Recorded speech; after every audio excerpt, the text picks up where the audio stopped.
নমস্কার, দেখছেন talk to Bangla. আমি অভিষেক রয়েছে আপনাদের সাথে। এই মুহূর্তে যে খবর নিয়ে উপস্থিত হয়েছি, নীতিন নবীন বস নীতিন নবীন এই মুহূর্তে সর্বভারতীয় সভাপতি এবং নরেন্দ্র মোদী তাকে বস বলে সম্বোধন করেছেন। কিন্তু সেই বসকে আখ্যায়িত করার সময়, সেই বসের যে একদম অনুষ্ঠান, সেই অনুষ্ঠানে বক্তব্য রাখার সময়ও দেশের প্রধানমন্ত্রী, তিনি তো সেখানে আর দেশের প্রধানমন্ত্রী হিসেবে যাননি, সেটা তিনিই বলেছেন। তিনি একজন বিজেপির সাধারণ কার্যকর্তা হিসেবে গিয়েছেন, এটা তিনিই বলেছেন। কিন্তু সেখানেও তাকে টেলিপ্রম্পটার দেখে বক্তব্য রাখতে হয়। এই ঘটনা আমি আপনি বলছি না, একদম বানানো ছবি ভাববেন না। যে ছবিটা দেখছেন নিজের চোখে বিশ্বাস করুন, যে দেশের প্রধানমন্ত্রী নিজের যে কর্মী সভা, নিজের যারা সমর্থক, তাদের সামনে বলতে গিয়েও টেলিপ্রম্পটার দেখে বলেন। তাহলে এবার আপনারা বলবেন যে তাহলে আমরা বিভিন্ন চ্যানেলে কেন দেখতে পাইনি, বা আমরাই যে ভিডিওটা আপনাদেরকে দেখিয়েছি এর আগে নীতিন নবীনকে উদ্দেশ্য করে তিনি বস বলেছেন, সেখানেও কেন টেলিপ্রম্পটারটা দেখানো যায়নি? তার কারণটা হচ্ছে টেলিপ্রম্পটারটা এইভাবেই অ্যাঙ্গেল করে রাখা হয়েছিল যে সামনাসামনি রাখা থাকবে ক্যামেরা, এবং সেই ক্যামেরা শুধুমাত্র নরেন্দ্র মোদীর মুখটাকে ধরবে, এবং এদিকে টেলিপ্রম্পটার থাকবে, এদিকে টেলিপ্রম্পটার থাকবে। টেলিপ্রম্পটার বলছি, এই বিষয়টা আপনাদের একটু বুঝিয়ে বলি।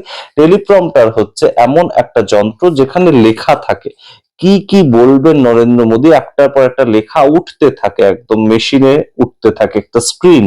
টেলিপ্রম্পটার বলতে একটা স্ক্রিন, এবং নরেন্দ্র মোদী যখন কথা বলছেন তখন একবার এদিকে তাকাচ্ছেন, একবার এদিকে তাকিয়ে কথা বলছেন। আমাদের দেখে হয়তো মনে হচ্ছে যে এদিকের ওদিকের মানুষকে তিনি অ্যাড্রেস করছেন, কিন্তু তিনি আদপে দেখে দেখে সেই কথাগুলো বলছেন। যা কিছু তিনি বলেন, যখনই যা কিছু তিনি বলেন, তিনি টেলিপ্রম্পটার দেখে বলেন। এবং এই যে ছবিটা আরো একবার উঠে এসেছে, সেটা কোথায় উঠে এসেছে বলুন তো? বিজেপির কোনো কার্যকর্তা সেখানে উপস্থিত ছিলেন, যিনি নরেন্দ্র মোদী স্টেজে ওঠার আগে এই ফটোটা ক্লিক করে ফেলেন, এবং সেখান থেকেই বিতর্ক তৈরি হয়, এবং কংগ্রেস এ নিয়ে কটাক্ষ করেছে। এবং সামগ্রিক বিষয়টা এই মুহূর্তে বেশ একটা হাস্যকরই হয়ে দাঁড়িয়েছে, যে নরেন্দ্র মোদী নিজের যে সভা, নিজের যে পার্টির সভা, সেখানেও টেলিপ্রম্পটার ছাড়া বলতে পারেন না। এই সামগ্রিক বিষয়টা যেমন একটা বিষয় হয়ে দাঁড়িয়েছে, তার সঙ্গে আরো একটা তাৎপর্যপূর্ণ ঘটনা ঘটেছে। জেপি নাড্ডা, যিনি এতদিন ধরে সর্বভারতীয় সভাপতি ছিলেন বিজেপির তরফে, তাকে আর পাত্তাই দিচ্ছে না দল, তাকে আর পাত্তাই দিচ্ছে না দেশের প্রধানমন্ত্রী নরেন্দ্র মোদী। জেপি নাড্ডা তো এখনো স্বাস্থ্যমন্ত্রী রয়েছেন, তাহলে তাকে আর কোনো পাত্তাই দেওয়া হচ্ছে না। অর্থাৎ নতুনের আগমন হলেই পুরনোকে ভুলে যেতে হবে, এই ধরনের ভারতীয় জনতা পার্টির একটা সামগ্রিকভাবে পার্টিটা চলছে। আমরা জানি না, সমস্তটা দেখাবো কেন এই কথা বলছি, জেপি নাড্ডাকে কেন এই পাত্তা না দেওয়ার কথাটা উঠে আসছে, এবং টেলিপ্রম্পটারের কথাটাও বা কিভাবে উঠে আসছে বলার আগে টক টু বাংলা ইউটিউব চ্যানেলকে সাবস্ক্রাইব করে দিন। এই ভিডিও অবশ্যই স্কিপ না করে শেষ অবধি দেখুন। নীতিন নবীন, আপনারা জানেন, খুব কম দিনের মধ্যেই উঠে এসেছেন, এবং বিজেপির তরফ থেকে, আইটি সেলের পক্ষ থেকে বিভিন্ন সোশ্যাল মিডিয়া আপনারা যদি স্ক্রোল করেন, কিংবা একদম বিভিন্ন টেলিভিশনে দেখানো হয়েছে যে নীতিন নবীন এমন একজন মানুষ যিনি একদম নিচু তলার থেকে উপরে উঠে এসেছেন, সর্বভারতীয় সভাপতি, সংগঠনের সম্পূর্ণ দায়িত্বটা তাকে দেওয়া হয়েছে, এবং অবশ্যই তুলনামূলকভাবে তিনি বয়সে অনেকটাই ইয়াং, এবং সেই জায়গা থেকে তাকে দেওয়া হয়েছে সর্বভারতীয় সভাপতির পদ। কিন্তু হলে কি হবে, আসল ঘটনা তো আপনিও জানেন, আমিও জানি।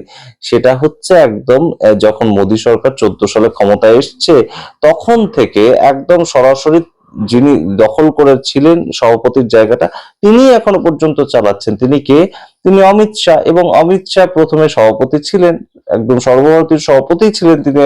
তার পরবর্তীতে তিনি ভাবলেন তিনি একদম সরাসরি সেই পদটা কাউকে তো দিতে হবে, নাহলে গণতান্ত্রিক উপায়টা তো বজায় থাকছে না। তিনি দিলেন জেপি নাড্ডাকে। জেপি নাড্ডা এতদিন ধরে ছিলেন, এবং তার পরবর্তীতে এই পদটা আবারও কাউকে দিতে হবে। খুঁজে পাওয়া যাচ্ছিল না কাকে দেয়া যায়, যিনি একদম সম্পূর্ণভাবে অমিত শাহের কথা শুনে চলবেন, এবং বিভিন্ন সময় বিভিন্ন রকম ভাবে তিনি বয়ানও দেবেন। জেপি নাড্ডা যেমন দিতেন যে RSS কে আমাদের দরকার নেই, বিজেপি চলতে RSS কে দরকার নেই, কিন্তু সম্পূর্ণ বিষয়টা কন্ট্রোল করতে পারবেন অমিত শাহ। তো সেই সূত্রে নীতিন নবীনকে নিয়ে আসা হয়েছে, এটা আপনারা জানেন। কিন্তু এই মুহূর্তে যে ঘটনাটা ঘটেছে জেপি নাড্ডার সঙ্গে, সেটাও তো বেশ খানিকটা দৃষ্টিকটু লাগে। তার কারণ জেপি নাড্ডা এবং নীতিন নবীন, অর্থাৎ প্রাক্তন এবং বর্তমান, এই দুই সভাপতি যার নরেন্দ্র মোদীকে বরণ করতে, তিনি যখন আসেন দেশের প্রধানমন্ত্রী, তাকে বরণ করতে যেতেই হয়, এবং তাকে বরণ করতে যাওয়ার সময় নীতিন নবীন হাতে ফুল নিয়ে যান, জেপি নাড্ডা হাতে উত্তরীয় নিয়ে যান। নীতিন নবীনের ফুলটা তো নিয়ে নিলেন নরেন্দ্র মোদী, যে ভিডিওটা আপনারা দেখতে পাচ্ছেন, কিন্তু কোনোভাবেই জেপি নাড্ডার হাত থেকে গলাতে পড়াতেই দিলেন না উত্তরীয়টা। সেটা কি কোথাও গিয়ে সঠিক হলো?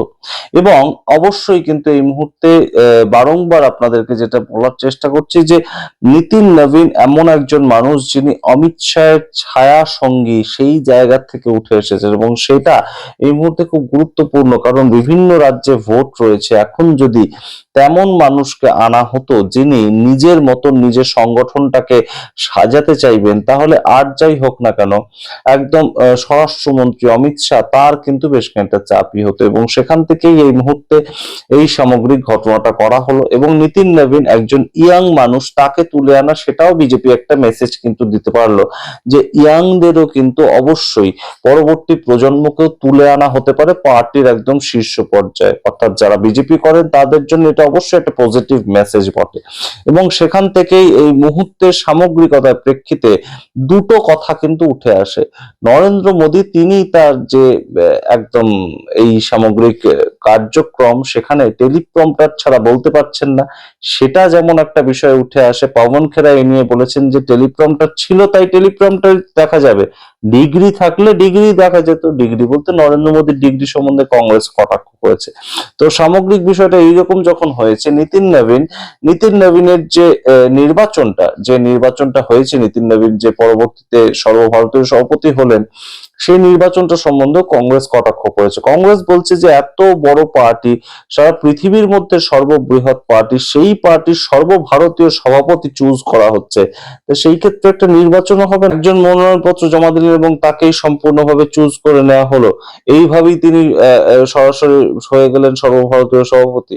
এর থেকে তো কংগ্রেসের যে সভাপতি চুজ হয়েছিল মল্লিকার্জুন খাড়গে, সেই ভোটটাও তো পর্যন্ত হয়েছিল যে একদম আমরা দেখতে পেয়েছিলাম মল্লিকার্জুন খাড়গে মনোনয়নপত্র জমা দিয়েছেন, উল্টো দিকে শশী থারুর মনোনয়নপত্র জমা দিয়েছেন, দুজনের মধ্যে ভোটাভুটি হয়েছে, এবং তার মাধ্যমে মল্লিকার্জুন খাড়গে সর্বভারতীয় সভাপতি পদে নিযুক্ত হয়েছিলেন। তাতে শশী থারুর যে খুব একটা অসন্তুষ্ট হয়েছিলেন তেমন নয়, কিন্তু একটা ভোট হয়েছিল, একটা নির্বাচন হয়েছিল, একটা ডেমোক্রেটিক পদ্ধতিতে হয়েছিল ঘটনাটা। কিন্তু ভারতীয় জনতা পার্টি এটা কি করলো আমরা জানি না। তবে এই সামগ্রিক ঘটনাটা তাদের পার্টির আভ্যন্তরীণ ব্যাপার, সেই ব্যাপারে কেউই কিছু বলাটা খুব একটা সৌজন্যমূলক নয়। কিন্তু যে ঘটনাগুলো ঘটলো, যে নরেন্দ্র মোদীর যে টেলিপ্রম্পটার জনিত ঘটনাটা সামনে চলে এলো, বিজেপিরই কোনো কার্যকর্তা তিনি শেয়ার করে দিয়েছেন এবং সেখান থেকে ভাইরাল হয়ে গিয়েছে। এবং তার সঙ্গে জেপি নাড্ডা যে উত্তরীয় পড়াতে যাচ্ছিলেন, সেটাও কোনো একটা মোবাইলে ক্যাপচার হয়ে গিয়েছে। এই বিষয়গুলো কিন্তু বেশ খানিকটা দৃষ্টিকটুই লাগে। আমরা জানি না বিজেপির অভ্যন্তরে কি ইকুয়েশন চলে, তবে বিজেপির অভ্যন্তরে একটা ইকুয়েশন যে চলে, সেটা হয়তো রাজনৈতিক পর্যবেক্ষকরা আবারও এই মুহূর্তে বলতে শুরু করেছেন যে পর পর যে কোনো রাজ্যে ভোটের ক্ষেত্রে নীতিন নবীন তার কি ভূমিকা থাকে, এবং যে কোনো রাজ্যে ভোটের ক্ষেত্রে অমিত শাহ তার কি ভূমিকা থাকে, এর পরবর্তীতে লক্ষ্য করলেই বোঝা যাবে যে নীতিন নবীন আদপেই অমিত শাহ যা শিখিয়ে দেবেন, যা বলবেন, সেই কাজগুলোই করবেন। এবং নীতিন নবীনের আলাদাভাবে যে একটা অস্তিত্ব তৈরি হওয়ার প্রেক্ষাপট, সেটা খুব একটা তৈরি হবে না।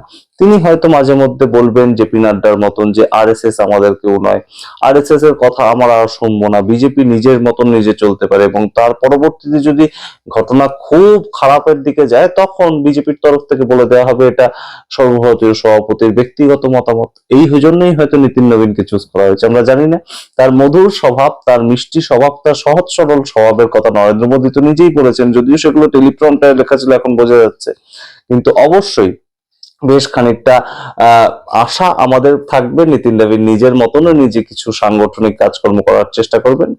দেখার চেষ্টা করবো আমরা পরবর্তীতে যা উঠে আসবে, অবশ্যই কমেন্ট বক্সে কমেন্ট করবেন আপনারা, এবং আমরা আপনাদের সামনে রাখার চেষ্টা করব সেগুলো। সময় তার উত্তর দেবে কি হবে, অবশ্যই সময়ের দিকে আমরা তাকিয়ে থাকবো। দেখতে থাকুন টক টু বাংলা, অবশ্যই টক টু বাংলা ইউটিউব চ্যানেলকে সাবস্ক্রাইব করুন, এই ভিডিও শেয়ার করুন, এবং অবশ্যই আমাদের চ্যানেল সর্বাঙ্গীন ভাবে আপনাদের যদি ভালো লেগে থাকে, থ্যাঙ্কস এবং জয়েন বাটনের মাধ্যমে আমাদেরকে সাহায্য করতে পারেন। ধন্যবাদ।